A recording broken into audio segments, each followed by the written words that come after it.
Hello sir. Hi అండి. తేజ అని మా అక్క వాళ్ళ అబ్బాయి ఓ సార్. రీసెంట్ గా 10th అయిపోయిందని విన్నాను సార్. అవునండి. పర్సెంటేజ్ ఎంత వచ్చింది సార్? 60% మేడం. ఓ 60% అంటే మంచి మెరిట్ స్టూడెంట్ మేడం. అవును సార్. ఇంకా వాడు చదివినట్టే. వీడు చదివించినట్టు. సార్ మాది చైతన్య కాలేజ్ సార్. ఇలా 60-70% వచ్చిన వాళ్ళు మా దగ్గర జాయిన్ చేస్తే చేపను రుద్దినట్టు రుద్ది 80-90% తీసుకొస్తాం సార్.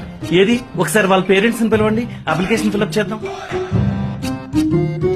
ఏంటి సార్ ఆలోచిస్తున్నారు? పిల్లల భవిష్యత్తు చదువులోనే ఉంది సార్.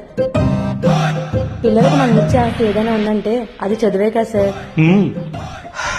అడ్మిషన్ తర్వాత రాపిద్దాం గానీ మీ అందరూ హైలీ క్వాలిఫైడ్ టీచర్సేనా? ఎంత మాట అన్నారు సార్. మేడం గారు MBA 98%, ఈ మేడం గారు MCA 92%, నేను బీటెక్ సార్ 98%.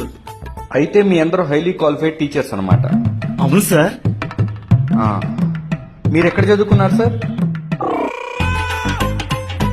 మరేమో అప్పట్లో ప్రైవేట్ స్కూల్స్ లేవు కదా సార్, గవర్నమెంట్ స్కూల్లోనే చదువుకున్నాం. అంటే గవర్నమెంట్ స్కూల్లో చదువుకున్న వాళ్ళందరూ హైలీ క్వాలిఫైడ్ టీచర్స్ అన్నమాట. I'm right? మరెందుకు సార్ గవర్నమెంట్ స్కూల్ ప్రమోట్ చేయరు? గవర్నమెంట్ స్కూల్స్ ఎక్కడ ఉంటాయో తెలుసు కదా సార్. ఊరికి చివరన 5-10 ఎకరాల్లో కడతారు. అంత చివరన ఎందుకుంటాయో తెలుసు కదా. ఊరికి చివరన మొక్కలుంటాయి, ఆక్సిజన్ లెవెల్స్ బాగుంటాయి, పీస్ఫుల్ గా చదువుకుంటారు, మెంటల్ గా స్ట్రాంగ్ ఉంటారు. గ్రౌండ్ లో ఆడుకోవడం వల్ల ఫిట్నెస్ ఉంటుంది, బాడీ స్ట్రాంగ్, మెంటల్ గా ఫిజికల్ గా పిల్లలు స్ట్రాంగ్ గా ఉంటారు సార్. అదే మన ప్రైవేట్ స్కూల్స్ ఏడుంటాయి? ఈడే బిల్డింగ్ ఎంబటి బిల్డింగ్ అద్దెకి తీసుకుంటాం, బోర్డు తగిలిస్తాం, చిన్న చిన్న రూములు, ఏసీలు పెడతాం, తల్లిదండ్రులకి ఇంత లోతు బిల్లు పెడతాం.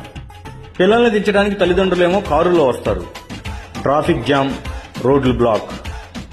ఈ ఆటోల్లో వెళ్లే ఉండే పిల్లలు ఉంటారు చూశారు, ఈ పిల్లల్ని చూసినప్పుడు మా కారు లేదే అని ఫీల్ అవుతా ఉంటారు. ఇంకా మీ సెక్యూరిటీ గార్డు ఉంటారు చూసారా, రోడ్డు మీదకి ఏ పిల్లోడు పరిగెత్తుకుంటూ వస్తే ఏ లారీ గుద్దిద్దా అని అదొక భయం. అవసరమా సార్ ఇదంతా? పూర్వం గురుకులాలు అనేవి ఉండేవి సార్. పిల్లలే గురుగారి దగ్గరికి వెళ్లి విద్యను అభ్యసించేవాళ్ళు. ఆ ట్రెండ్ పోయింది. ఆ తర్వాత స్కూల్స్ వచ్చాయి. పిల్లలు టీచర్లు ఒకే చోటకు వచ్చి చదువు చెప్తున్నారు, చెప్పించుకుంటున్నారు. ఇప్పుడు ఆ ట్రెండ్ కూడా పోయినట్టుంది. టీచర్లే పిల్లల ఇంటి దగ్గరకు వచ్చి అయ్యా మీకు చదువు చెప్తామని అడుక్కుంటున్నారు. విద్యా వ్యవస్థని బిజినెస్ చేసేసారు సార్. ఏంటి 100 మంది పిల్లల్ని జాయిన్ చేస్తే కారా, 50 మందిని జాయిన్ చేస్తే స్కూటీ, 10 మందిని